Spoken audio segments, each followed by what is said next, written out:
Barrelakka alias Karne Sirisha గురించి రెండు తెలుగు రాష్ట్రాల ప్రజలకు ప్రత్యేకించి పరిచయం చేయవలసిన పని లేదు.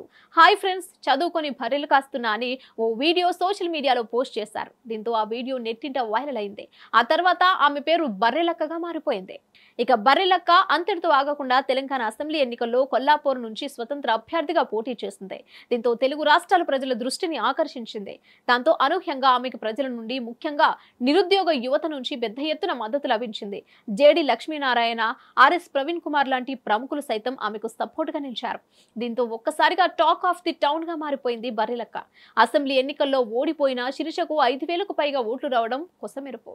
కాగా ఇటీవల వైవాహిక బంధంలోకి అడుగుపెట్టింది శిరీష. పెద్దలు నిశ్చయించిన అబ్బాయితో కలిసి 7 అడుగులు నడిచింది. దీంతో ఇక రాజకీయాలకు బర్రెలక్క స్వస్తి పలికినట్లేనని భావించారు చాలా మంది. అయితే భర్తతో కలిసి నాగర్ కర్నూల్ ఎంపీ అభ్యర్థి స్థానానికి నామినేషన్ వేసి మరోసారి అందరినీ ఆశ్చర్యపరిచింది. అయితే ఈ ఎన్నికల్లో బర్రెలక్కకు చేదు అనుభవం ఎదురైంది. కనీస పోటీ ఇవ్వకుండానే ఓడిపోయింది. ఎమ్మెల్యే అభ్యర్థిగా 5,754 ఓట్లు సాధించిన బర్రెలక్క ఎంపీ అభ్యర్థిగా మాత్రం కేవలం 3,087 ఓట్లు మాత్రమే సాధించింది. మొత్తం పోలైన ఓట్లలో ఆమెకు కేవలం 0.25% ఓట్లు పడ్డాయి. మొత్తంగా 12వ స్థానంలో నిలిచింది బర్రెలక్క.